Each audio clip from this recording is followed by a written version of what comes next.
I'm here to talk about success. The first rule of success is to have a vision. You see, if you don't have a vision of where you go, and if you don't have a goal where you go, you drift around and you never end up anywhere. I mean, as you know, I was born in 1947 in Austria after the Second World War. So I was very fortunate that I stumbled onto my vision. And I didn't really like Austria when I grew up. I couldn't wait to get out of there. I couldn't see myself becoming a farmer or a worker in a factory or anything like that. Even though my parents wanted me to stay there and have a normal life. But that was their vision, not mine. My vision was totally different. I felt that I was born for something special, for something unique, for something big. Then one day I went to school. I remember I was 11 years old, and they showed a documentary about America. And there they showed in this documentary the huge skyscrapers, the high-rises, the huge bridges, the 6-lane freeways, and all of this stuff. And I said to myself, that's where I want to be. I don't want to be around here with these little farmhouses and these little buildings. I want to be in America. One day after school, I walked by a store in Graz. So I went inside and I looked around, and then I saw a magazine. I saw a bodybuilding magazine that had Reg Park on the cover. Reg Park was then a 3-time Mr. Universe. And I saw him on the big screen as Hercules. I read that and I said to myself, wow, this is the blueprint for my life. This is exactly what I want to do. I want to become a bodybuilding champion just like Reg Park. I want to get into movies just like Reg Park. And I want to make millions of dollars and be rich and famous just like Reg Park. Do you know how great it felt that I knew where I was going? Imagine the majority of people don't know where they're going.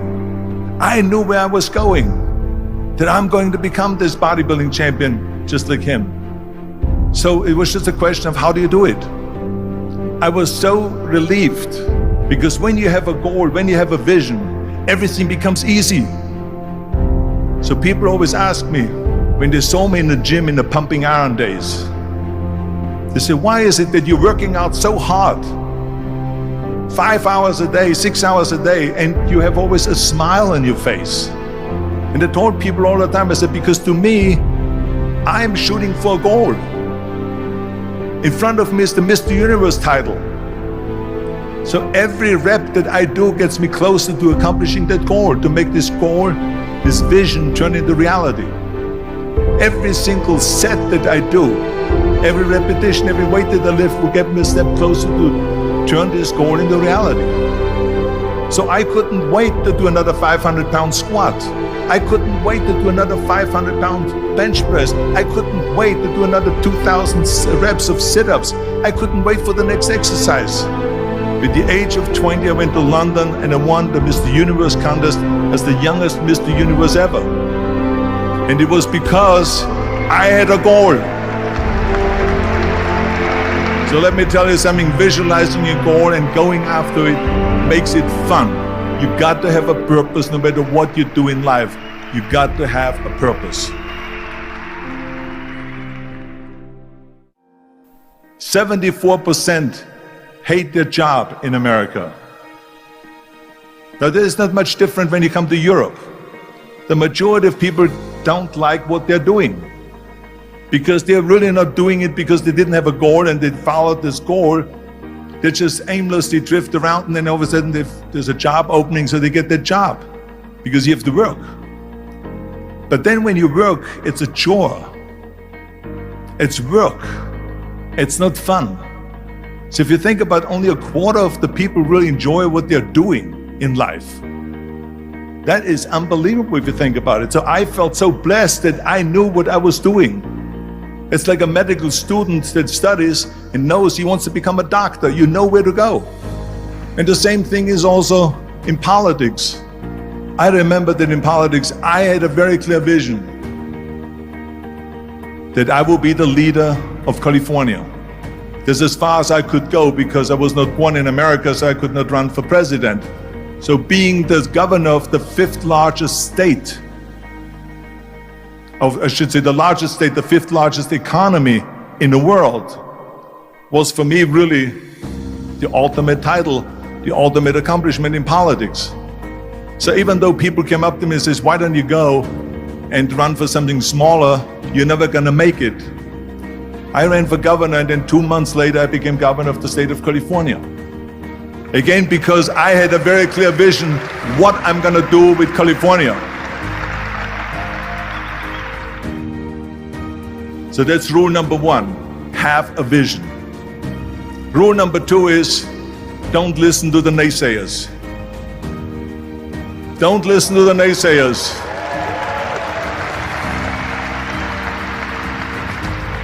Everything I ever did, the thing that I heard out of people's mouth was, that's impossible. That can't be done. Or no. That is exactly what I heard, and of course I proved to the people that it can't be done. So whenever someone said to me, it can't be done, I heard, it can be done. When they said no, I heard yes. And when they said it's impossible, I heard it is possible. I'm a strong believer of what Nelson Mandela said, that everything is always impossible until someone does it. Well, I'm gonna be the one, I said to myself, I'm gonna do it and I'm gonna show it to them. Maybe it has never been done before.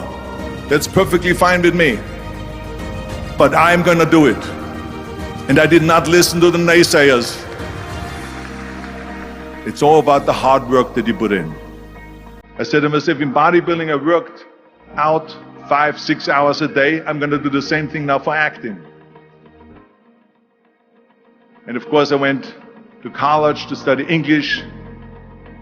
I studied the accent removal, acting classes, and all of this stuff, all day long. I worked and I worked and I worked. And within a short period of time, I made one movie called Hercules in New York, which of course went right into the toilet. But it didn't discourage me. I still had the same vision. And then all of a sudden I did Streets of San Francisco. I did Stay Hungry and Pumping Iron and The Villain. And then all of a sudden I was asked by Dino De Laurentiis and by Universal Studio to star in Conan the Barbarian. And after I did Conan the Barbarian, the director at the press conference said to the press, the director was John Milius. He said to the press, if we wouldn't have had Arnold, we would have had to build one. So think about that. The very body that they said can never be sold because the time is wrong. A few years later, I'm doing Conan the Barbarian, and it was the #1 hit at the box office when it came out in the summer of '82. Think about that. And the director says, if we wouldn't have had his body, we would have had to build one. So all of a sudden, my body became an asset, not a liability. And the same thing was with Terminator. After we were finished filming Terminator, Jim Cameron said to the press, if Arnold wouldn't have had that accent and talked like a machine, I think the movie wouldn't have worked. So think about that. The body and the accent that they attacked was an asset. But I didn't listen to those losers.